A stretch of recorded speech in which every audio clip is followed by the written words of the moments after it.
கிறிஸ்தவ வாழ்க்கையில ஜெயமுள்ள வாழ்க்கை வாழ்வது மிக எளிது. ஒரு வெற்றியுள்ள வாழ்க்கை வாழ்வது மிக எளிது. தோற்று போகாத வாழ்க்கை, வியாதி இல்லாத வாழ்க்கை, பிரச்சனை இல்லாத வாழ்க்கை வாழ்வது மிக எளிது. சமாதானமான வாழ்க்கை, சந்தோஷமான வாழ்க்கை, மகிழ்ச்சியான வாழ்க்கை வாழ்வது மிக எளிது. ஹல்லேலூயா. நல்லா கவனிங்க. இந்த உலகத்தில் ஒருவன் பிறந்து என்ன சாதிக்க முடியும் முடியாதுங்கிறது ரெண்டாவது. ஆனா தேவனுக்குள் பிறக்கிறவனால் சாதிக்க முடியாத காரியம் ஒன்றும் அல்ல. ஹல்லேலூயா. இந்த உலகத்தில் உலகத்தின்படி சிலர் சாதிக்கலாம். ஆனா இந்த உலகத்தில் இயற்கைக்கு அப்பாற்பட்ட காரியங்களை சாதிக்கணும்னா அது தேவனால் பிறந்தவனா இருக்கணும். ஹல்லேலூயா. அப்ப நல்லா கவனிங்க. நம்ம தேவனால் பிறந்து இருக்கிறோம். தேவனுடைய கட்டளை கை கொண்டிருக்கிறோம். தேவனுடைய பிள்ளையாய் மாற்றப்பட்டிருக்கிறோம். தேவனுடைய ரத்தத்தினால் கழுவப்பட்டிருக்கிறோம். தேவ நோக்கத்தோடு, தேவ தரிசனத்தோடு, தேவ திட்டத்தோடு நம்ம அழைக்கப்பட்டிருக்கிறோம். ஆனா நம்முடைய வாழ்க்கையில சில தோல்விகள், நம்முடைய வாழ்க்கையில இன்னும் சில பிரச்சனைகள், நம்முடைய வாழ்க்கையில இன்னும் சில நெருக்கடிகள்னா நம்ம எங்க கோட்டை விடுறோம்னு சொல்லி நம்ம சற்று ஆராய்ந்து பார்க்க வேண்டியது ரொம்ப தேவையானது. ஹல்லேலூயா.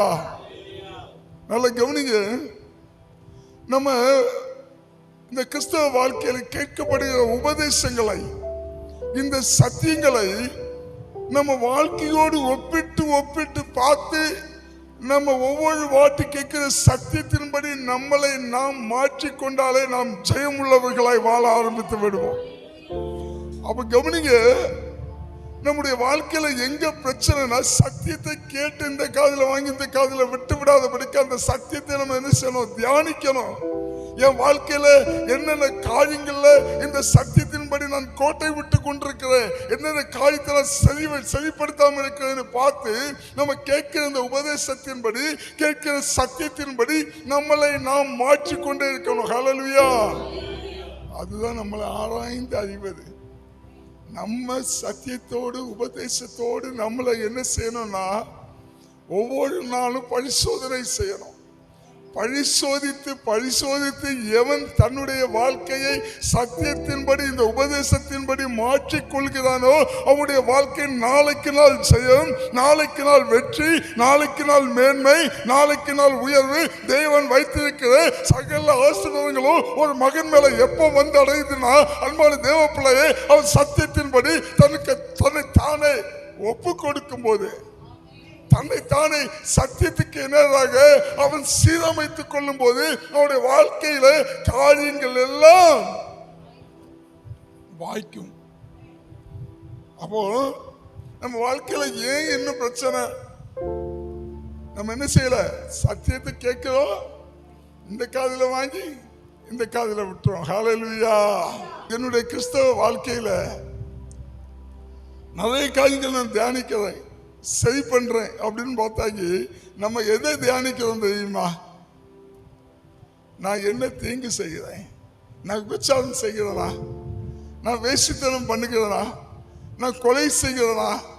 இல்ல மற்றவங்களுடைய குடியை நான் கெடுக்கிறேனா? கெட்ட வார்த்தை பேசுகிறேனா? இப்படி சில காரியங்களை நம்ம ஆராய்ந்து பார்த்து கொண்டிருக்கிறோம். ஆனா நம்முடைய கண்ணுக்கு தெரியாத சில காரியங்கள் இருக்குது. கண்ணுக்கு தெரியாத சில பாவங்கள் இருக்குது. அன்பான தேவனுடைய பிள்ளையே, நம்முடைய கண்ணுக்கு தெரியாமல் இருக்கிற சில பாவங்கள்ல ஒரு கொடிதான பாவம் என்னன்னு கேட்டீங்கன்னா மற்றவர்களை மன்னியாமல் இருப்பது. ஹல்லேலூயா. மற்றவர்களை மன்னிக்காம இருந்தாலே, கடந்த நாள்ல ஒரு கேன்சர் ஆஸ்பத்திரியில் போய் ஒரு சகோதரியை சந்திச்சு, அந்த சகோதரி வயசு ஒரு 65 வயசு இருக்கும். அந்த சகோதரியை சந்திக்கும் போது அந்த சகோதரி சொன்னாங்க, பிரதர், என்னுடைய வாலிப நாட்கள்ல என்னுடைய சகோதரன் எனக்கு விரோதமாய் சொத்து விஷயத்துல ஒரு சின்ன காரியத்தை தவறாய் செய்துட்டான்னு சொல்லி அதற்கு பின்னாடி எத்தனையோ விஷயம் வந்து என்னிடத்துல மன்னிப்பு கேட்டாரு. என்னால மன்னிக்க முடியல. அந்த காரியத்தை என்னால அவருக்கு மன்னிக்கவே முடியல. நான் மிகவும் அவர் மேல கசப்போட இருந்தேன்.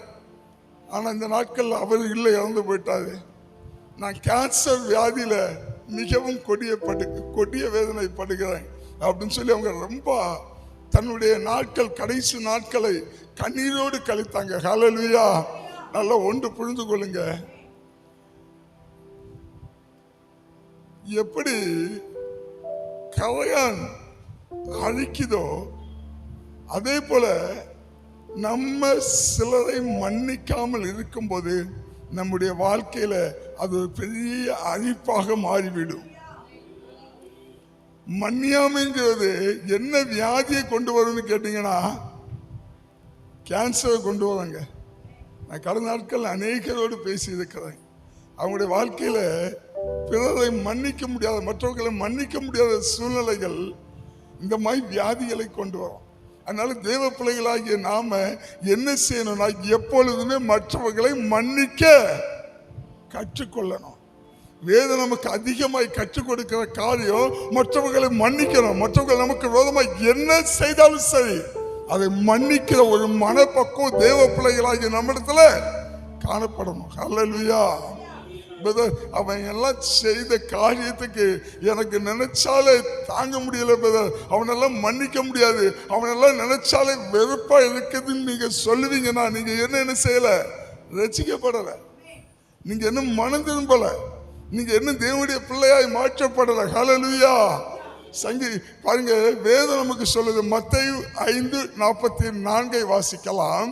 நான் உங்களுக்கு சொல்லுகிறேன், நான் உங்களுக்கு சொல்லுகிறேன், உங்கள் சத்துருக்களை சிநேகியுங்கள். நல்ல கவனிங்க, உங்கள் சத்துருக்களை சிநேகியுங்கள், உங்களை சபிக்கிறவர்களை ஆசீர்வதியுங்கள். நம்மளை சபிக்கிறவர்களை என்ன செய்யணுமா? ஆசீர்வதிக்கணும். எத்தனை பேர் அப்படி இருக்கிறீங்க? நம்ம ஒரு மனுஷன் சபிக்கலாம், நமக்கு விரோதமாக பலவிதமான காரியங்களை சொல்லி நம்மள ஒரு மனுஷன் சாபம் போடுறான். அவனுக்கு எத்தனை பேரு இவன் நல்லா இருக்கணும், எத்தனை பேர் உங்க மனசால நினைக்கீங்க இவன் நல்லா இருக்கணும்? தொடர்ந்து வாசிங்க. உங்களை பகைக்கிறவர்களுக்கு நன்மை செய்யுங்கள். உங்களை பகைக்கிறவர்களுக்கு என்ன செய்யணுமா? நன்மை செய்யணும். நன்மை செய்யணுமா? வேதம் சொல்லுதுங்க, எந்தெந்த மனுஷன் உங்களை பகைக்கிறானோ அந்த மனுஷனுக்கு நீங்க நன்மை செய்யணுமா? பகையாளிக்கு எங்க நம்ம நன்மை செய்கிறோம்? நம்மளை பகைக்கிறவர்களுக்கு நம்ம ஜென்ம பகையாகி விடுறோம். தொடர்ந்து வாசிங்க. உங்களை நிந்திக்கிறவர்களுக்காகவும், உங்களை நிந்திக்கிறது உங்களை குறித்து அவமானமா பேச, உங்களுக்கு பின்னாடி பலவித காரியங்களை சொல்றது, உங்களுக்கு முன்னாடி உங்களை பலவிதமாய் கேவலப்படுத்துகிறது, இந்த காரியத்துக்காக நீங்க என்ன செய்யணுமா? உங்களை துன்பப்படுத்துகிறவர்களுக்காகவும் ஜெபம் பண்ணுங்கள். ஜெபம் பண்ணணுமா? பாருங்க, உங்களுக்கு விரோதமாய் பேசுகிறவர்களுக்காகவும் உங்களை துன்பப்படுத்துகிறவர்களுக்காகவும் நீங்க செபிக்கணுமா? நம்மை நாமே நிதானித்து அறியணும்.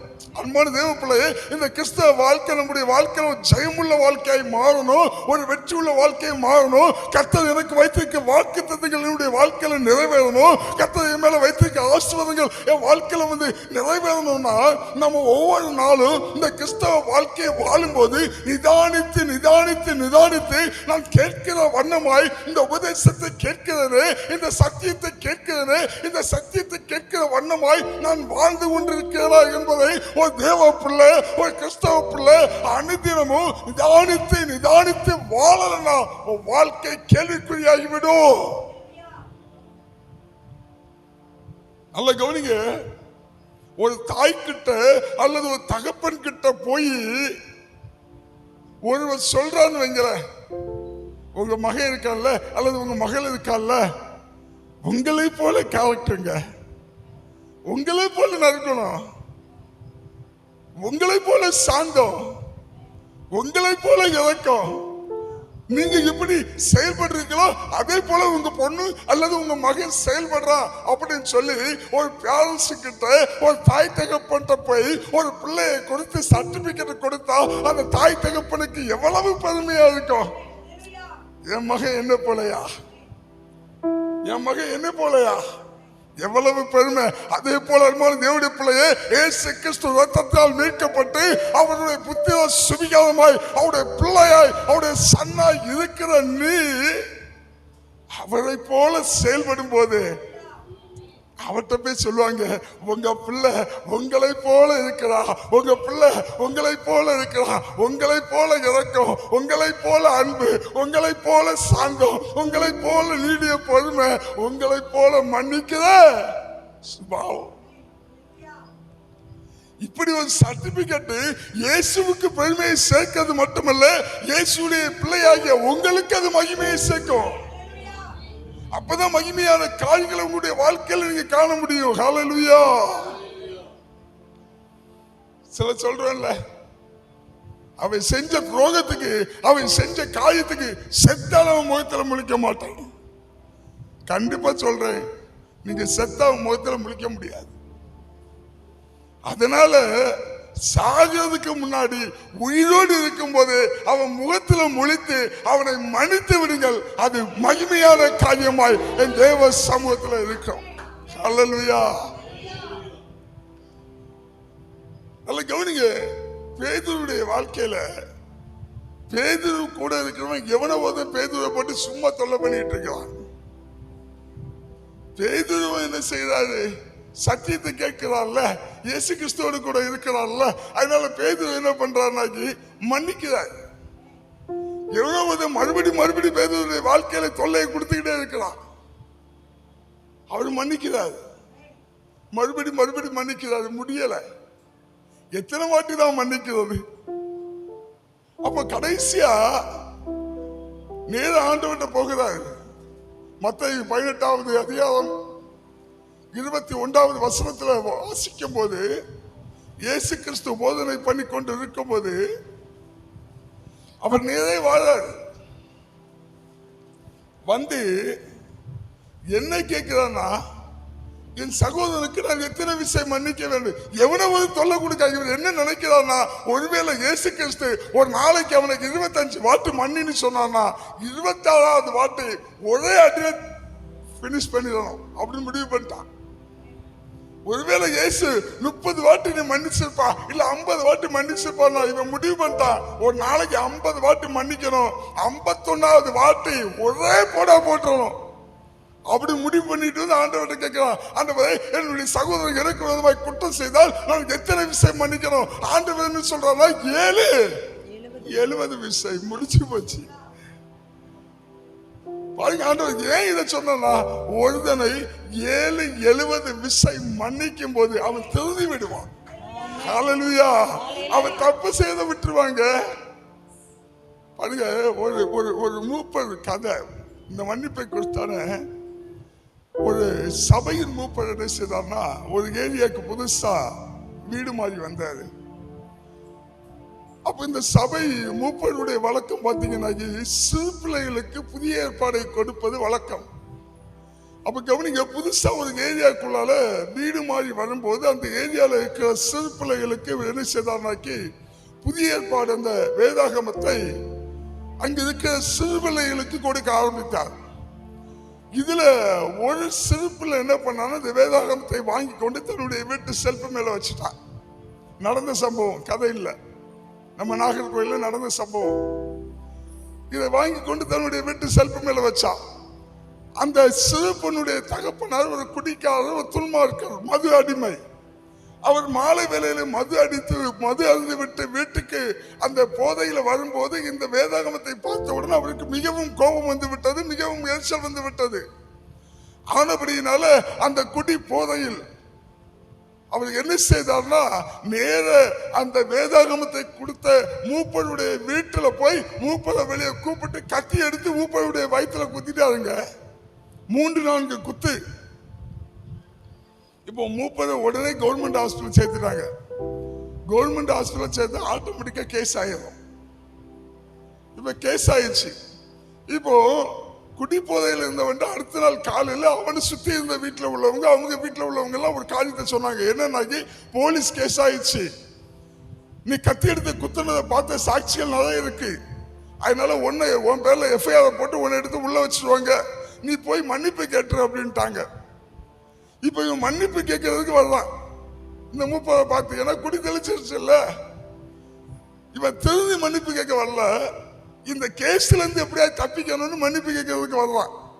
வரும்போது இந்த மூப்பருடைய மகள், மருமகன், மகன் மருமகள் கூடால இருந்த சகோதரர்கள் குடும்பத்தை சார்ந்தவர்கள் எல்லாருமே இந்த மூப்பட்ட ஒரு காரியத்தை சொல்றாங்க. என்னன்னா, அவன் மன்னிப்பு கேட்கும்படி வருகிறான், ஆனா அவன் என்ன செய்யல, திருந்தி வரல. அவன் மன்னிப்பு கேட்கும்படி வருகிறான், அவன் வருந்தி வரல. அவன் மன்னிப்பு கேட்கும்படி வருகிறான், அவன் மனஸ்தாபப்பட்டு வரல. அதனால நீங்க அவனை மன்னிக்க கூடாது அப்படி சொல்லி எல்லா சொந்த பந்தம் எல்லாம் சொல்லிட்டாங்க. இவர் உட்கார்ந்து இருக்கிறாரு. அந்த ஸ்பாட்ல நானும் இருந்தேன். 1 year ஆச்சு.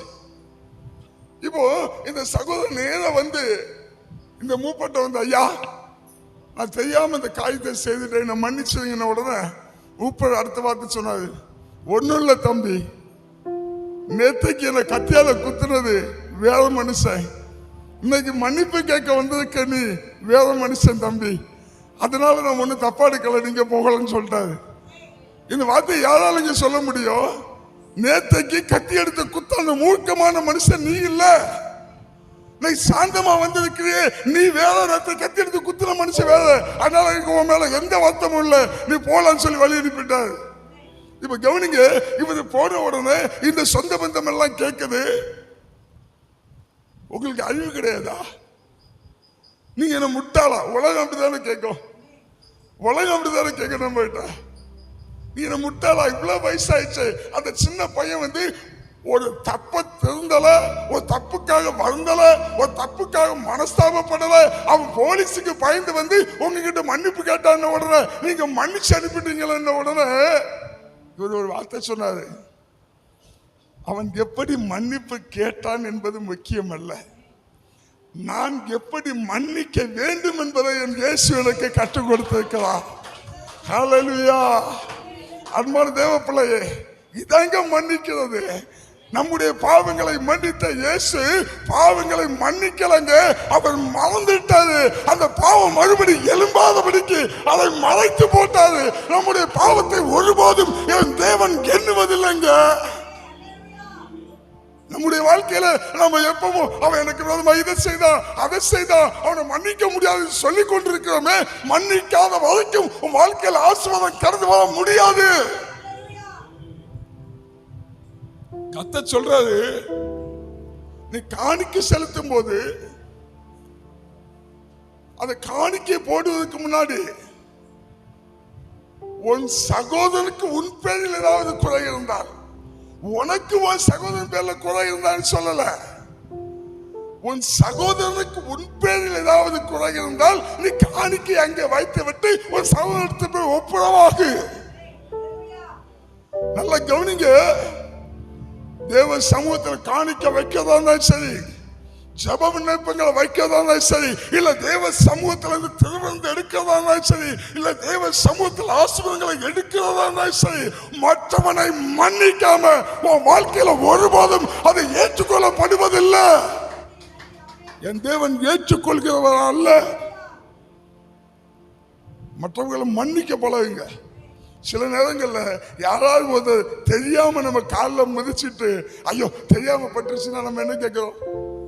ஐயோ தெரியாம பட்டுருச்சு, ஏன் கண்ணு இல்லையா உனக்கு? கிறிஸ்தவங்க நம்ம நமக்குன்னு ஒரு நியமம், நமக்குன்னு ஒரு திட்டம், நமக்குன்னு ஒரு சித்தம், நமக்குன்னு ஒரு கற்பனை, நமக்குன்னு ஒரு கட்டளை அல்ல கிறிஸ்தவ வாழ்க்கை. என் தேவன் என்ன சொல்லி உனக்கு வைத்திருக்கிறாரோ அதை நீ கடைபிடிக்கணும். உன் சகோதரரை மறுபடி 7-70 விசை மன்னிக்கணும்னா நீ மன்னிக்கணும். அதான் உனக்கு வாழ்க்கை. அதான் உன் வாழ்க்கையில் ஆசீர்வாதங்களை கொண்டு வரும். அதான் உன் வாழ்க்கையில மேன்மைகளை கொண்டு வரும். அதான் உன் வாழ்க்கையில உயர்வை கொண்டு வரும். ஹல்லேலூயா. கவனிங்க, மத்தேயு 18வது புஸ்தகம் இந்த 21வது வசனத்துல பேதுரு வந்து கேட்கிறாரு, என் சகோதரன் எனக்கு விரோதமாய் காரியங்களை செய்யும் போது நான் எத்தனை விஷயம் மன்னிக்கணும்னு. பேதுருக்கு ஆண்டவர் சொல்றாரு 7-70 விஷயம் மன்னிக்கணும்னு சொல்லி அதிலே ஆண்டவர் தொடர்ந்து ஒரு உவமையை சொல்றாரு. அநேக காரியங்களை ஆண்டவர் உவமையாய் கற்றுக் கொடுத்தார். அங்க ஒரு உவமையை சொல்றாரு. என்ன உவமையை சொல்றான்னா, பரலோக ராஜ்யம், நோட் பண்ணிடுங்கள், மத்தேயு புஸ்தகம் 18வது அதிகாரத்துல 21வது வசனம் முதல் 35வது வசனம் வரை இதை தியானிக்கிறதுக்கு நமக்கு நேரம் இல்லை. அதுல தேவையான கருத்தை மட்டும் சாட்டா சொல்லிட்டு போயிடுறேன். நல்ல கவனிக்க. ஆண்டவர் என்ன சொல்றாரு? பரலோக ராஜ்யம் தன்னிடத்தில் வேலை செய்கிற ஊழியக்காரத்தில் கணக்கு பார்க்கிற ஒரு ராஜாவுக்கு ஒப்பாய் இருக்கிறது. கவனிங்க, கதை என்னன்னா, ஒரு ராஜா வருகிறான். இந்த ராஜா என்ன பண்றாரு? தன்னிடத்தில் வேலை செய்கிற, தன்னிடத்தில் பிசினஸ் பண்ணுகிற அநேகருக்கு கடன் கொடுத்து இருக்கிறான் இந்த ராஜா. இப்போ கடன் கொடுத்த பணங்கள் ஒன்றும் வசூலாகல. இப்போ இந்த ராஜா என்ன சொல்றான்னா, வேலைக்காரர்களை கூப்பிட்டு எல்லாத்தையும் வசூல் பண்ணுங்க அப்படிங்கிறான். நீங்க அந்த புக்ஸை மட்டும் கவனித்துக் கொள்ளுங்க, எல்லாத்தையும் வசூல் பண்ணுங்க அப்படிங்கிறான். இப்ப வேலைக்காரர்கள் என்ன செஞ்சாங்கன்னா, ஒருவனை இழுத்துக்கிட்டு வந்தாங்க. இழுத்து வந்து ராஜா முன்னாடி விட்டுட்டாங்க. ஐயா, இவன் 10,000 தாளந்துகள் கடன் வாங்கி இருக்கிறான். ஆனா இவன் என்ன செய்யல? செட்டில்மெண்ட் பண்ணவே இல்லை, இவன் திருப்பி கொடுக்கறதே இல்லை. அப்படின்னு உடனே இந்த ராஜா மொத்தத்தையும் வைக்க சொல்றாரு. இப்போ வசனம் சொல்லுது, இவனுக்கு திருப்பி செலுத்துவதற்கு நிர்வாகம் இல்லையா? நல்ல கவனிங்க. ஒரு தாளந்து அப்படிங்கிறது என்னன்னு கேட்டீங்கன்னா, இன்னைக்கு வெள்ளிக்கு ஒரு விலை இருக்கு, தங்கத்துக்கு ஒரு விலை இருக்கு, வைரத்துக்கு ஒரு விலை இருக்கு, வைடூரியத்துக்கு ஒரு விலை இருக்கு. இதுக்கு மேல வைரத்துல ப்ளூ மூன் சொல்றாங்க. ப்ளூ கலர்ல இருக்கிற ஒரு வைரம் ப்ளூ மூன். இந்த வைரத்தை விலை மதிக்க முடியாத விலையா. இதே போலதான் பாருங்க, பைபிள்ல சொல்லப்பட்டிருக்குல்ல, வெள்ளி, தினார், ராத்தல், சேக்கல், தாளந்து. இந்த வெள்ளிக்கு ஒரு விலை இருக்குது, தினாருக்கு ஒரு விலை இருக்குது, ராத்தலுக்கு ஒரு விலை இருக்குது, சேக்கலுக்கு ஒரு விலை இருக்குது, தாளந்துக்குன்னு ஒரு விலை இருக்குது. தாளந்து எப்படின்னு கேட்டீங்கன்னா, இந்த ப்ளூ மீன் விலைக்கு தகுந்தாப்புல விலை. இப்போ 10,000 தாளந்து வாங்கியிருக்கா பிசினஸ் பண்றதுக்காக. இவன் ஒரு பிசினஸ் மேன், அதை நல்லா புரிந்து கொள்ளணும். இந்த கதையை யாராவது சொன்னாங்கன்னா அவங்கள்ட்ட நீங்க தெளிவா கேளுங்க. இவன் ஆக்சுவலி ஒரு பிசினஸ் மேன். இவன் டெய்லி கஷ்டப்பட்டு சாப்பிட்ற ஆளு கிடையாது, இவன் பிசினஸ் மேன். இவன் இந்த ராஜா கிட்ட இந்த கடன் வாங்கினது உங்ககிட்ட சொன்ன வாயடிச்சு போயிருவீங்க. ஒரு தாளந்துங்கிறது 80 லட்சத்துக்கு மேல வேல்யூ. இவன் 10,000 சொல்லியிருக்கிறா. 10,000 தாளந்து வாங்கியிருக்கான் இந்த எஜமானன்ட்ட, இந்த ராஜா கிட்ட. வாங்கி பிசினஸ் பண்ணா தோத்து போயிட்டான். திருப்பி செலுத்த ஒண்ணும் இல்லை. ஏன்னா அவன் திருப்பி செலுத்துவதற்கு அவனுக்கு நிர்வாகம் இல்லாமல் இருந்துச்சுன்னு வசனம் சொல்லுது. திருப்பி செலுத்துவதற்கு அவனுக்கு ராணி இல்லை, திருப்பி செலுத்துவதற்கு எந்த சான்ஸும் இல்லை. நிர்வாகம் இல்லாதபடினால இந்த ராஜா என்ன சொல்றானாக்கி, உன் மனைவி, உன் பிள்ளைகள், உன்னுடைய ஆஸ்திகள் என்னென்ன இருக்க எல்லாத்தையும் வித்து என் கடனை தீரியான்னு சொல்றாரு இந்த ராஜா. அப்ப இவன் சொல்றா, ஐயா ஏற்கனவே நான் எல்லாம் முடிச்சுட்டேன், என்கிட்ட ஒண்ணும் இல்லை, இருக்கிறது மனைவி பிள்ளைகள் தான் இருக்காங்க, அவங்களையும் வித்துட்டேன்னாக்கி நான் அனாதையாதான் சத்து போகணும் ஐயா அப்படின்னு சொன்ன உடனே இந்த ராஜா என்ன பண்றாருன்னா மன்னிச்சு விட்டுறாரு. எத்தனை பல கோடிகளை மன்னிச்சு விட்டுட்டாரு. இப்ப இவன் வந்துட்டு இருக்கிறான், இவன் பிசினஸ் இல்ல, இவனுக்கு ஒரு அதிகாரம் இருக்கும்ல, இப்பதான் தோத்து போய் நிற்கலாம், வாழை வழி தெரியாம. இப்ப இவன் வந்துட்டு இருக்கும் போது இவன்ட்ட 100 வெள்ளிக்காசு, இதுதான் ஆண்டவர் இயேசு கிறிஸ்து சொல்றாரு. 100 வெள்ளிக்காசு கடன் பண்றவன். 100 வெள்ளிக்காசு எவ்வளவு தெரியுமா? 10,000 தாளந்துங்கிறது கோடிகள். 100 வெள்ளிக்காசுங்கிறது வெறும் 300 ரூபாய். வெறும் 300 ரூபாய். நல்ல கவனிங்க. இந்த பல கோடிகள் மன்னிக்கப்பட்டவன் வரும்போது இவன்ட்ட 300 ரூபாய் கடன் வாங்கினவன பார்த்து பணத்தை கேட்டானா. அவன் திருப்பி செலுத்துவதற்கு நிர்வாகம் இல்லாதபடினால அவனையும் அவனுடைய மனைவி பிள்ளைகளையும் கூட இவன் என்ன செஞ்சானா, பிடித்து சிறைச்சாலையில் போட்டானா. நல்ல கவனிங்க. இவன் ஏன் இவனை மன்னிக்க முடியல பாருங்க. இவனால இந்த பிசினஸ் மேனால தன்னிடத்துல வேலை பார்க்கிற ஒரு அனுதின கூலிங்க. அவன் 300 வெள்ளிக்காசு கடன் வாங்கினவன் அனுதின கூலி. அடுத்த வேலை சோத்துக்கு வேலை செஞ்சுதாங்க பொழைக்கணும். அப்படி ஒரு சூழ்நிலையில இருக்கவன ஏன் மன்னிக்க முடியல? ஏன் மன்னிக்க முடியல தெரியுமா? தான் மன்னிக்கப்பட்டதை அவன் உணரவில்லை. இவ்வளவு மகத்தான ஒரு மன்னிப்பை பெற்றுக் கொண்டதை அவன் உணராதனால மற்றவங்க மன்னிக்கிற இருதயம் அவனுக்குள்ள இல்லாம போச்சு.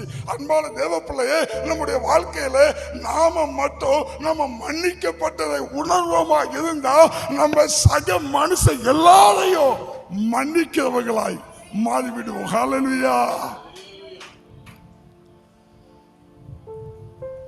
அவருக்கு பிள்ளைன்னு சொல்றீங்க.